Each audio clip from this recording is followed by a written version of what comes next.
Welcome to the Albuquerque Journal's premier high school sports show, Prep Central, with your host, James Yodice. This show is presented by Western New Mexico University. Hey everyone, welcome to Preps Central, the Albuquerque Journal's high school sports podcast. I'm James Yodice. I am the high school sports editor at the Albuquerque Journal. Good to be with you. It is Hump Week in high school football, week six of 11.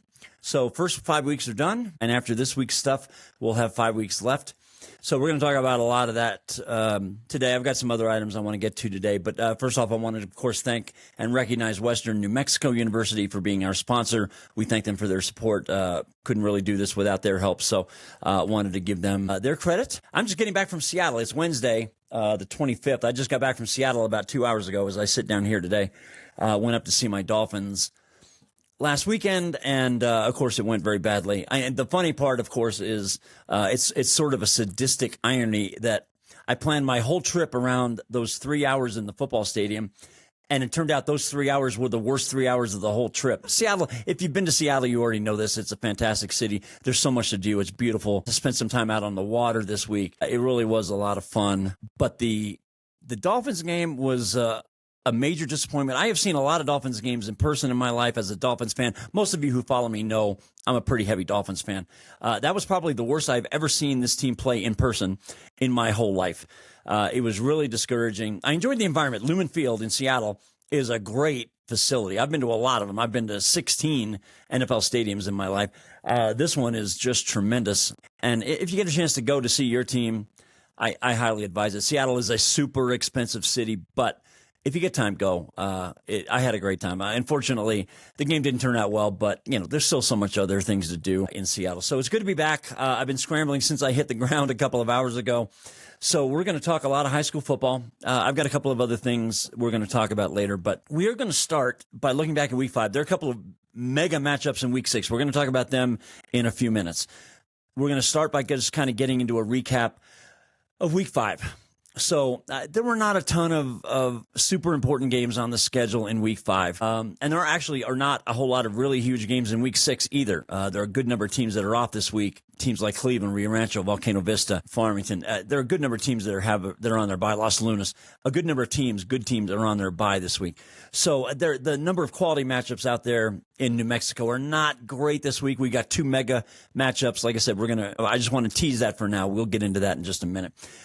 Week 5. Let's start with District 2-6A, and we've got several teams that have won both of their first 2 games. Or I should say, La Cueva's won their first game last week over Sandia. La Cueva beat Farmington going outside the district last week, 43-15. They were up 35-0 at halftime. Look, there's just nobody left on La Cueva's schedule that can play with them. That's it. There's no other way to say it. Not West Mesa, who La Cueva plays this week. Not El Dorado. Not Los Lunas. There is nobody that can play with La Cueva the rest of the way. There just isn't. And if someone manages to, it'll be a huge shock. So La Cueva is going to have a nice little run here, I think, for a while. La Cueva will get back into district playing West Mesa this week. Los Lunas is 2-0 in this district. Los Lunas beat up on West Mesa the other night. That was a game I went to. That was my first look at Los Lunas. West Mesa's got issues at quarterback, people. That's it. Look, they're trying a lot of different things. They're putting a couple of kids back there. They're trying some wildcat formation stuff, direct snaps. Nothing is really working all that well at the moment. That's not to say that they can't get it figured out. They got plenty of time to do that, but they were a mess the other night. Los Lunas was leading 18-0 at halftime. West Mesa had 21 total yards. So that was my first look at the Tigers. Caden Reese, a good quarterback, a left-handed kid, looked pretty sharp.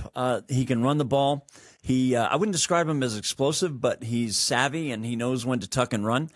He made several really impressive passes in this game. One of them, a tremendous throw in the back of the end zone for a touchdown. So Los Lunas is off to a 2-0 start in district. Albuquerque High, a team that confounds me completely. I think I went 25-2 picking games last week. One of the 2 losses I had was Albuquerque High, which scored in the fourth quarter to beat Atrisco Heritage 14-12.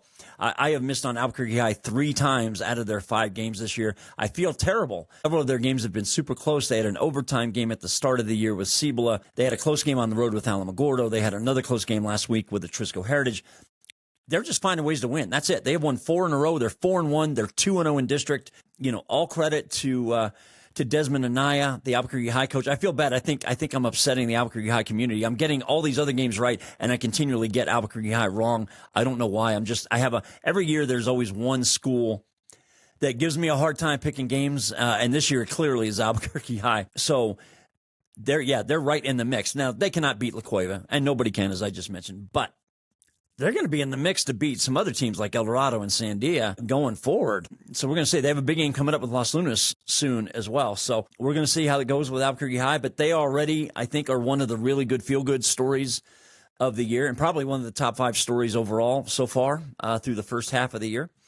So Albuquerque High is 2-0 in district. Los Lunas is 2-0 in district. La Cueva's won its first district game. La Cueva is already done with its bye and has played all its non-district games. From here on out for La Cueva, it'll be nothing but district games these last 6 weeks.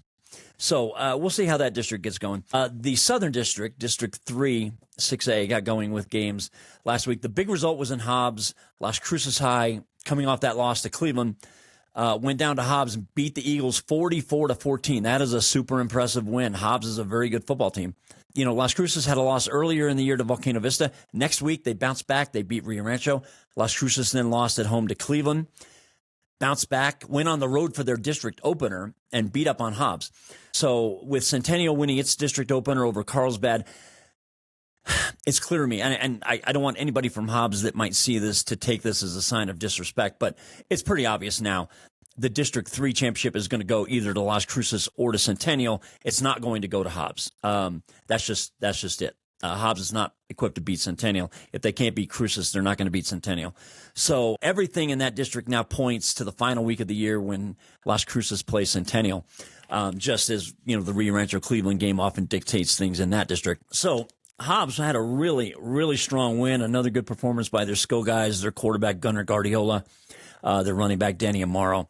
So Centennial and Las Cruces already out to quick starts in that district. Yeah, there's nobody else that can play with them in that district. You're talking about Alamogordo, Carlsbad, Oregon Mountain, Clovis, and now Hobbs. None of these teams are equipped to beat either Cruces or Centennial, I don't think. So that district is going to be kind of on the back burner for a while until those two Cruces schools meet down the road. Getting into the Rio Rancho, Cleveland, Volcano Vista district, all those teams are off this week. Cleveland and Rio Rancho both played teams from El Paso last week, both won. Rio Rancho beat El Paso Eastlake 26-21. Rio Rancho made a starting quarterback change for this game. And the results may be pretty mixed, but they won the game. And Coach Nate Pino trying to find the right guy to lead this team into the second half of the year. A lot of tough teams await in this district. Piedra Vista and Farmington are now both in this district, and we've already seen what Piedra Vista can do. Plus Volcano, Cleveland, Rio Rancho, and Siebel's won a couple of games now too. Siebel won its second game of the year last week over Clovis. So that's going to be tough sledding for 5 weeks. The last 5 weeks, we're talking weeks 7, 8, 9, 10, and 11. That will be nothing but district action in District 1. Cleveland went down to El Paso, third straight road game. They won big at Clovis. They won 35-25 at Las Cruces, and then they went down to El Paso to play Pebble Hills. Pretty good 6A team in El Paso, and Cleveland gets the win 49-27. Cleveland with a great road trip, a 3-0 road trip, and long road trips. I'm not talking road trips to Community Stadium. That is a good 3-game swing, and Cleveland's won 4 in a row since that loss to Centennial. So Cleveland is getting some serious momentum going. Excuse me. So some other results I wanted to talk about real quick. Highland still doesn't have Amiri Mumba, who is one of the big impact players in Class 5A. He's still dinged up. He didn't play last week, but Highland beat Rio Grande. That was a game Rio Grande just not ready to win yet. Rio Grande's back in a district for the first time in 7 years, so which is good to see, but they're not quite ready to get in there and mix it up with some of the better teams in this district. Belen is now 2-0 in this district. They beat up on Del Norte last week, 50-0. Valley finally won its first game of the year last week, 13-6 over Miyamura. It's a district win, and there are going to be chances for other wins for all these teams out there. Valley still has plenty of time. I've talked about this before on this podcast. Because of the large nature of these new districts, if you get off to a slow start in your district, there's time. In a smaller district, you have no time to recover. In a much larger district like what we have now in 6A and 5A and 4A, you got time to recover from a slow start. So Valley finally, after 0-4 start, they are in the win column. Wanted to talk about Valencia for a second, and Coach Ladarius Cage, the former Cleveland High assistant, who's now, I think, in his second year with Valencia. Really impressive win for them last week, 17-6 over Silver up here in the metro area. And Silver is going to be back in the metro area on Thursday night, a game I'll be at tomorrow night as I sit here and record when they play St. Pius out at Community Stadium. So that is a strong win for Valencia, which is playing very under-the-radar, good football. They're one of those teams we haven't talked a lot about, and maybe we'll start talking about them a bit more as we go forward. But that was a really good win for them. Espanola Valley beat Moriarty 27-7, and I bring that up because, as I teased last week, Espanola Valley and Bernalillo have a humongous game this week. And we're going to talk more about that in a second as well. But Espanola Valley is now 5-0. Las Cruces we talked about. Lovington going to that District 2-5A league. Lovington beat up on Goddard 46-6, although that game was close for a little while. And Artesia beat Gadsden 57-34, Gadsden's first ever game at Bulldog Bowl. Artesia scored 121 points in the last two games. And, of course, now we have come to Week 6 and the huge Artesia at Lovington game. We're going to talk about that shortly as well. That's coming up this week. And with Roswell also posting a win, the top teams in that district all won this week. And now we're gonna get a big game coming up on Friday. One thing I wanted to make mention of real quick, this coming Sunday, before I forget to mention it, I do my mid-season column. This is primarily directed towards schools in the metro area. I'm going to assign a letter grade to every one of the football teams that plays football here in the metro area. That is coming on Sunday. I hope you'll read it. I always have fun writing it. It's very quick. It's very fun. We all know who the best team is. I'll assign letter grades to everybody going forward. So I'm going to sit down and start working on that today, and we're going to have that coming up on Sunday. Now, as we move on to other business, I wanted to talk real quick before we get into Week 6 games. We've got Stars of the Week from Week 5. So I wanted to talk real quick about the nominees for this week. The list is headed by one of the best performances we've seen by any 11-man player all year. That's R.J. Montoya, the junior quarterback from Hope. He threw for 7 touchdowns, ran for 2 more, so 9 total combined in a 62-point performance against Estancia last week. I haven't heard of a better combined performance by any quarterback in the 11-man level this season. Not to say that there hasn't been. I just haven't heard about any. So R.J. Montoya, one of the candidates this week. Lorenzo Cedillo Urban, the junior quarterback from Legacy Academy, who's been just terrific for them as Legacy moved from 8-man to 2A. They're undefeated, so they're still flourishing. He had 9 out of 10 for 181 yards and 4 touchdowns and ran for 3 scores in Legacy's win over McCurdy last week. Blake Spencer, who frankly he'll be on this list multiple times, already has been on it multiple times this year. He's going to keep being on this list as long as this kid keeps putting up big numbers. He's the senior quarterback at Bloomfield, the number 1 ranked team in 4A. So he threw for 200 yards and 4 touchdowns and ran for a 5th in Bloomfield's win last week. And he did this all in about a quarter and a half. Spencer is one of those quarterbacks that kind of flies a little bit like Valencia's football team I was talking about, kind of flies under the radar a bit. He shouldn't. He doesn't in the 4 corners.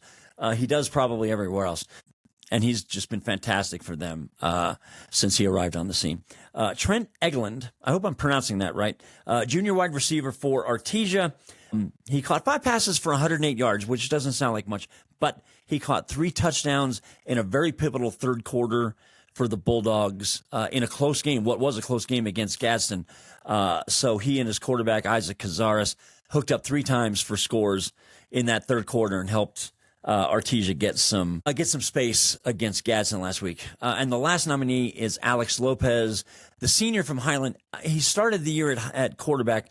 The thing is, with Amiri Mumba, the great running back from Highland, being injured, what Highland coach Philip Lovato has had to do is he has had to move Alex around in the offense to try and get him some touches because he's probably their second best offensive player after Mumba. So what do you do when your best offensive player is not in the lineup? You make some changes. You do some adjusting on the fly. and now they're getting him in other positions and trying to get the ball into his hands in space and let him create. He's a very good athlete, and he had a very nice game the other day. He caught a touchdown pass, rushed for a touchdown pass, returned a long punt for a score as well. So those are our 5 nominees for the week. You can vote at abqjournal.com all the way through Saturday afternoon, and then we announce each week's winner on Sunday in the Journal. So have fun with it. We encourage everybody to get out and vote and have some fun with this. But yeah, as usual, we got 5 really good nominees this week. Education and training at Western New Mexico University is accessible from every corner of the land of enchantment, providing limitless opportunities towards success for more than a century. And now, through the New Mexico Opportunity Scholarship, tuition and fees are covered for anyone looking to start or start over. Along with free tuition, books are always included for every WNMU student, assuring your only worry is how far you can actually go. Lift off toward your future and endless potential at WNMU today. So let us move on now to week 6, as I mentioned, hump week in high school football, the middle week of an 11-week regular season. And I'm going to focus primarily on 2 games. As I said, there is not a great slate of games this week. I wish there were. There is not. There are 2 games that everybody needs to be paying attention to. Number 1, Artesia is going to play Lovington in Lovington. That game is Friday night. Bernalillo is traveling up to Espanola to play Espanola Valley. That game is also Friday night. We're going to start with the Artesia-Lovington game. I wrote a long column about this in the Journal on Sunday about the nature of this particular rivalry and how, in my opinion, it totally epitomizes everything that's great about football in southeast New Mexico. And there are a lot of great rivalries in southeast New Mexico. Roswell and Artesia, Jal and Eunice, Hobbs and Carlsbad. There are a lot of great Artesia and Carlsbad. There are a lot of great rivalries in southeast New Mexico. This one I think is my favorite. They're back in the same district. They're back in the same classification after Lovington moved up this year. They haven't been in the same district in 7 years, and they weren't there for very long. Lovington has moved up and down in the classification and realignment stuff over the last couple of decades. But these 2 communities have both a healthy respect and disdain for each other. I think you know what I'm trying to say here. These 2 are capable of such great football, and of course, we're talking about Lovington, who's ranked number 1 in the coaches' poll. I believe Artesia is now 3. I think they were 2 last week. I believe they're 3 now this week. You're talking about 2 fantastic quarterbacks in this game. Isaac Cazares, the new quarterback for Artesia, who's been really good, and Matthew Prudencio from Lovington, who stepped into some big shoes, and he has been outstanding for Lovington. And Lovington, of course, hasn't, dropped a game yet. Artesia had a couple of losses, but they've won their last 2. They got some momentum back. And now we have this game, to kind of determine an early leader in District 2-5A. I've told this story many times. I always love telling it because it's one of my favorite stories in my nearly 40 years of covering high school football in the state. One of my favorite memories is 1987, Artesia and Lovington playing in the state championship game, which was Class 3A then. There were only 4 classes then. No 6-man, no 8-man, just 4 11-man classes. Artesia went to Lovington 1987, and the game ends in a scoreless tie. And that, of course, is the last scoreless tie we have had in the state, and probably the last one we will ever have. And in fact, that was the game that pretty much got the NMAA to change their rule regarding championship games to ensure that there is a winner and there is a loser. It was a very odd day. For those of you who are watching, if you're thinking about 21st century high school football, I mean, it's tough enough to think of a scoreless quarter, let alone a scoreless game, and let alone a scoreless game in a state championship environment.